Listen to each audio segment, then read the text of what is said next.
আমরা অনেকে আছি দুনিয়া মুখী হয়ে একেবারে দুনিয়ার মধ্যে ব্যস্ত হয়ে যায়, আখিরাতের কথা আর থাকে না, দিনের কথা মনে থাকে না।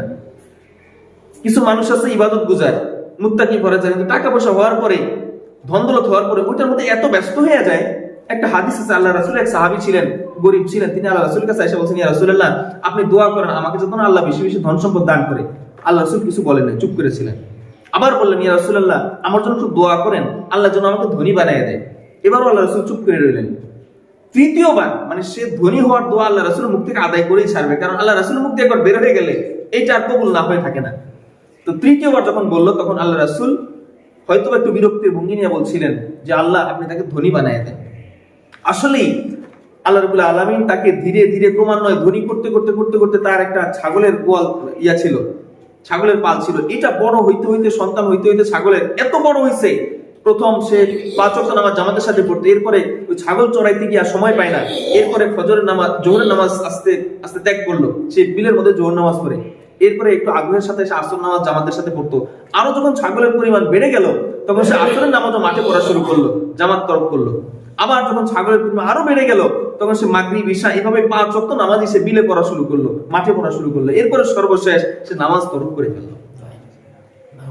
ধন সম্পদ সবসময় ভালো মানুষকে আল্লাহ দেন না। আল্লাহ রাসূল এক হাদিসে বলছেন, আল্লাহ যার ভালো চান তাকে সন্তান দুনিয়ার ধন সম্পদ থেকে মুক্ত রাখেন, কারণ ধন সম্পদ দিলেই মানুষ সহজে বিভ্রান্ত হয়ে যায়। এই জন্য যাকে আল্লাহ বেশি পছন্দ করেন তাকে আল্লাহ বেশি ধন সম্পদ দেন না, এটা হাদিসের কথা। তো সন্তানদেরকে দিন এবং দুনিয়া, দুনিয়া চাইতে গিয়ে যেন দিন না হারায়, আবার এরকমটা যেন না হয় একেবারে দিনের মধ্যে এমন মুশকিল হয়ে গেলাম যে দুনিয়া ছেড়ে দিলাম, এরকমটা যেন না হয়। একটা ঘটনা আপনাদেরকে বলছিলাম যে এক সাহাবী ছিলেন, যিনি স্ত্রী সন্তানের খোঁজখবর নিতেন না, সারাদিন আল্লাহর ইবাদতে কাটাই দিতেন। হ্যাঁ, স্ত্রী তার এক দেবর আসছিল, পরে অভিযোগ করছে যে আপনার ভাই তো আমার খোঁজখবর রাখে না, কাপড় চোপড় ছিঁড়া।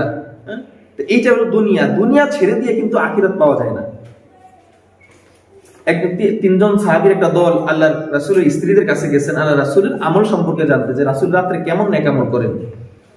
তো রাসূলের স্ত্রীগণ বললেন, সবকিছু বর্ণনা দিলেন। দেওয়ার পর ওই 3 জন সাহাবী মনে করলো ইনি আল্লাহর রাসূল, রাসূল হয়ে এই সামান্য ইবাদত করেন, মানে তারা মনে করছিল যে রাসূল হবেন ফেরেশতার মতো, 24 ঘন্টা আল্লাহর ইবাদতে কাটাই দিবেন।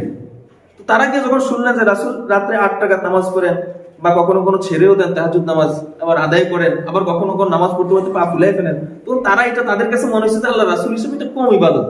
তারা মনে করলো আল্লাহ রাসূল তো তার হয়তো সামনে পিছনে গুনাহ মাফ করে দিয়েছে, এই জন্য হয়তো আল্লাহ রাসূল কম ইবাদত করেন, তাহলে আমাদের বেশি বেশি ইবাদত না করলে আমাদের হবে না, কারণ আমাদের তার পিছনের সামনে গুনাহ আল্লাহ মাফ করেন নাই, আমাদের বেশি বেশি ইবাদত করতে হবে। তো তাদের মধ্যে একজনে বললো, আমি জীবনে বিয়ের সাথে কিচ্ছু করবো না।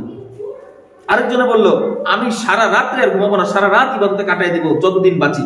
আরেকজন বলল, আমি 12 মাস রোজা রাখবো, একদিনও রোজা ছাড়বো না। ঠিক এই মুহূর্তে আল্লাহ রাসূল পেছনের দরজা দিয়ে, সামনের দরজা দিয়ে ঘরে ঢুকলেন, ঢুকে তাদের কথাটা শুনলেন, শুনে বললেন, তোমরা কি কথা বলছিলা? তো বলছে, হ্যাঁ ইয়া রাসূলুল্লাহ, আমরা এই কথা বলছিলাম।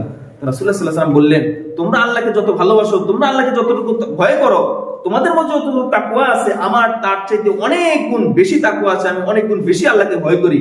কিন্তু আমি তো কখনো তাহাজ্জুদ পড়ি, কখনো রাতে নফল নামাজ পড়ি, কখনো ছেড়েও দেই, আবার আমি বিবাহ করি, আবার সন্তানও নেই, আমি আবার রোজা রাখি বছরে, আবার কোনো কোনো দিন রোজা ছেড়েও দিই। আমি যদি আল্লাহকে এত ভালোবেসে, আল্লাহকে এত ভয় করো এটা ছেড়ে দিই, তাহলে তোমরা কেন একটানা রাখতে চাও রোজা? তোমরা কেন একটানা সারা রাত ইবাদত করতে চাও 12 মাস? এটা তোমাদের জন্য সম্ভব না। সুতরাং তোমাদের শরীরের প্রতি শরীরেরও হক আছে, এটাও রাখতে হবে।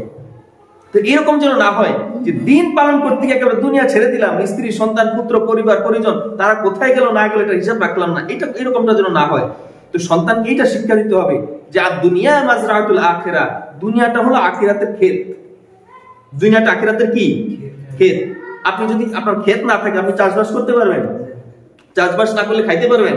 পারবেন না। তো দুনিয়াটা হলো ক্ষেতের মতো, দুনিয়াটাকে কাজে লাগাইতে হবে, দুনিয়াটাকে চাষাবাদ করতে হবে ইবাদতের মাধ্যমে, আর এটার ফলাফলই আখিরাতে হবে। আর যদি দুনিয়াকে টোটালি বাদ দিয়ে দেন, তাহলে আপনার দিনও হারায় গেল। তো দিন এবং দুনিয়া দুইটা সন্তানকে শিখাইতে হবে, কোনোটা ছাড়া যাবে না, দুইটাকে আঁকড়ে রাখতে হবে। তবে দিনের জন্য দুনিয়ার কিছু কিছু স্বার্থ ত্যাগ করতে হবে, কিন্তু দুনিয়ার স্বার্থে যেন দিন ত্যাগ না করি।